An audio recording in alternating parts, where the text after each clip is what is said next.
ফের একবার লক্ষ্মীর ভাণ্ডারের প্রশংসায় পঞ্চমুখ মুখ্যমন্ত্রী।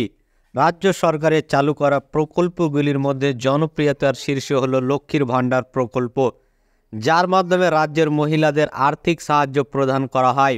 2021 সালে ক্ষমতা আসার পরেই পূর্বে দেওয়া কথা রেখে লক্ষ্মীর ভাণ্ডার চালু করেন মমতা। সেই থেকে শুরু, দিন দিন উত্তরোত্তর এই প্রকল্পের জনপ্রিয়তা বেড়ে চলেছে, দেশ জুড়ে খ্যাতিও লাভ করেছে। সোমবার এই লক্ষ্মীর ভাণ্ডার নিয়ে বড় দাবি করলেন মুখ্যমন্ত্রী মমতা বন্দ্যোপাধ্যায়। এদিন বাগডোগরা বিমানবন্দরে নেমে লক্ষ্মীর ভাণ্ডারের প্রসঙ্গ টেনে মমতা বলেন, মহারাষ্ট্রে লক্ষ্মীর ভাণ্ডার নিয়ে মিথ্যা প্রচার করা হচ্ছে। তাছাড়া ভারতের আর অন্য কোনো রাজ্যে লক্ষ্মীর ভাণ্ডারের মতো মাসে মাসে টাকা দেওয়া হয় না। প্রচারের জন্য শুধুমাত্র রাজনৈতিক দলগুলি মিথ্যা প্রতিশ্রুতি দেয়। প্রসঙ্গত, চলতি মাসেই মহারাষ্ট্রে নির্বাচন রয়েছে। তার আগে মমতার এই মন্তব্য বিশেষ তাৎপর্যপূর্ণ বলেই মনে করা হচ্ছে। মহারাষ্ট্রের নির্বাচন প্রসঙ্গে প্রশ্ন করা হলে তার উত্তরে মুখ্যমন্ত্রী বলেন, নির্বাচনের আগে অন্য কোনো রাজ্যের বিষয়ে কোনো টিপ্পনি কাটতে চায় না। এরকম মন্তব্য করা উচিত নয়।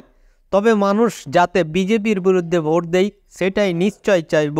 প্রসঙ্গত, লক্ষ্মীর ভাণ্ডারের মতোই মহারাষ্ট্রের জোট সরকার রাজ্যের মহিলাদের জন্য চালু করেছিল লাড়কি বাহিন প্রকল্প।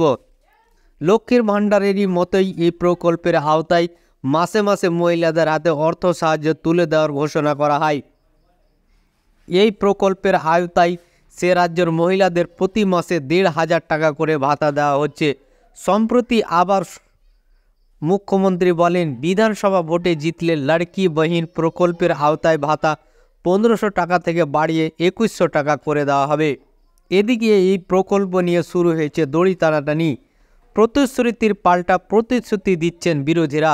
সম্প্রতি রাহুল গান্ধী, শরদ পাওয়ার, উদ্ধব ঠাকরে প্রমুখ মুম্বাইয়ে বিরোধীদের মহা বিকাশ আঘাড়ির যৌথ প্রচারের মঞ্চ থেকে আরও বড় ঘোষণা করেন। প্রতিশ্রুতি দিয়ে বলেন তারা ক্ষমতায় এলে মহালক্ষ্মী যোজনা চালু করবে, যার আওতায় মহিলাদের মাসে 3,000 টাকা করে ভাতা দেওয়া হবে। এই সবের মধ্যেই এবার কটাক্ষ করে মমতা বন্দ্যোপাধ্যায় বললেন, রাজনৈতিক দলগুলি কেবল মিথ্যা প্রতিশ্রুতি দেয়।